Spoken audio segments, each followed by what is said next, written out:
Saudara, kami sedang berada di Kampung Nelayan Mauk dan kami berkesempatan untuk melihat langsung bagaimana penampakan dari pagar laut misterius sepanjang 30 km yang membentangi Kabupaten Tangerang.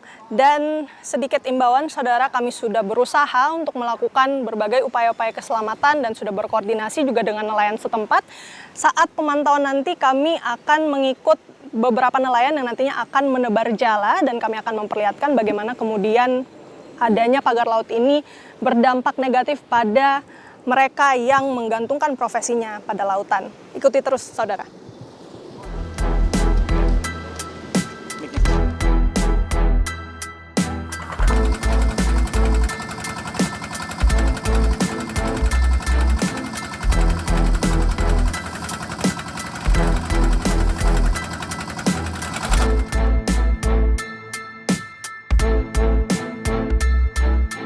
Ya, saudara, setelah menempuh jarak sekitar 2 km begitu dari bibir pantai, kami bersama dengan para nelayan ini kemudian menebarkan jala gitu ya. Kemudian juga setelah itu, setelah selesai kami merapat kemudian ke pagar laut misterius yang sepanjang 30 km ini. Bisa Anda saksikan, saudara, di belakang saya ini lebih dekat penampakan dari pagar laut. Jadi kalau diperkirakan ini sekitar 4 meter kedalamannya ke bawah gitu, panjang dari bambunya. Ini terbuat dari bambu, ada kain jaring yang menutupi bagian atas. Kemudian dari sini saya lihat juga ada anyaman bambu begitu ya, yang kemudian menutupi dari rangkaian bambu-bambu ini yang kemudian menjadi sebuah pagar laut. Ini tentu sebagian saja dari pagar laut yang kemudian dibangun secara misterius. Kita belum tahu siapa yang membangun ini dan kemudian atas izin siapa kemudian pagar ini juga dibangun dan untuk apa sebenarnya fungsinya pagar ini dibangun.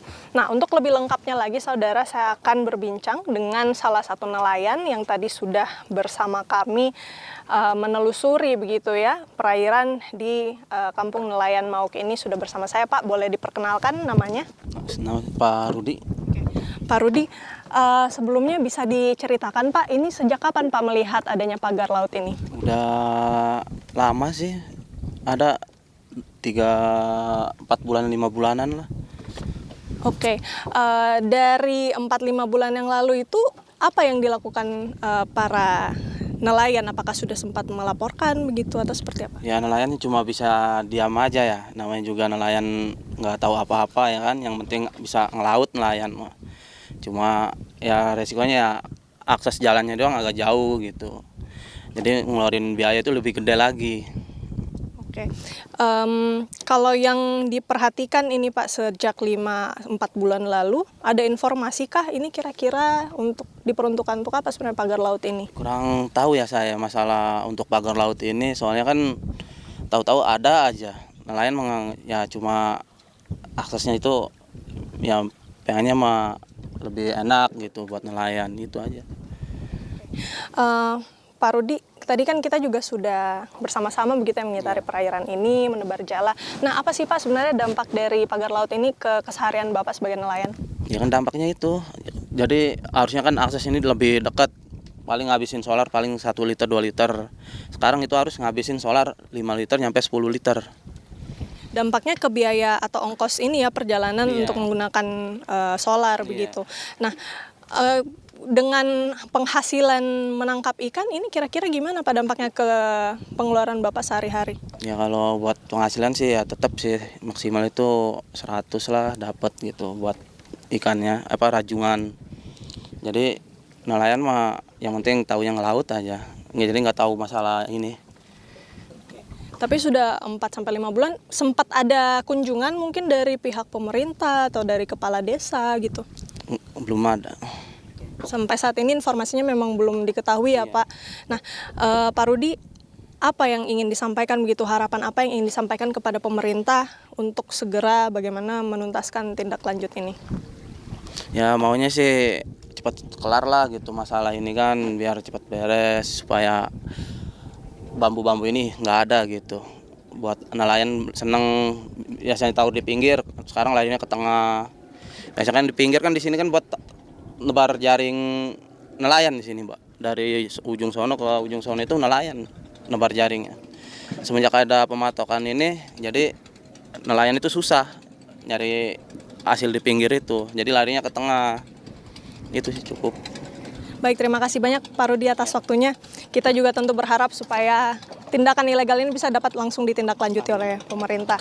Ya, itu dia saudara yang dapat diceritakan dari sudut pandang seorang nelayan yang memang kesehariannya bergantung pada penghasilan atau tangkapan dari laut sini. Tentu kita tahu tidak hanya di kampung nelayan Mauk saja saudara, tentunya dari Kabupaten Tangerang ini kita tahu ada 16 desa di 6 kecamatan yang terdampak dari pagar laut misterius sepanjang 30 km ini.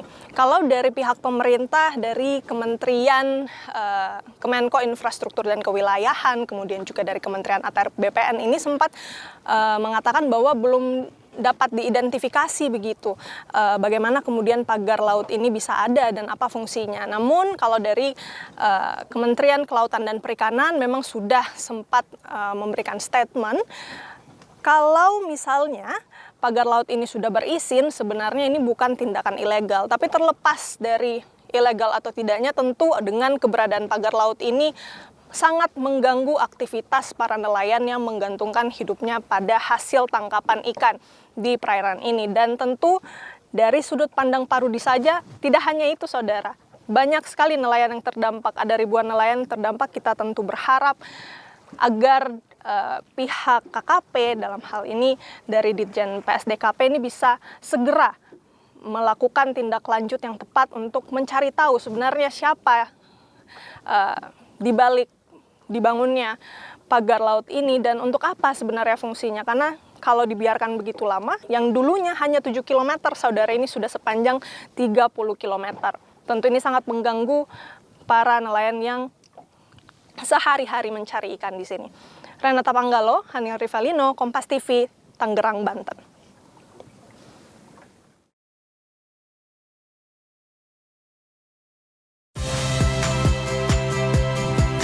Saya, Cynthia Rompas. Saksikan program-program Kompas TV melalui siaran digital, pay TV, dan media streaming lainnya. Kompas TV, independen, terpercaya.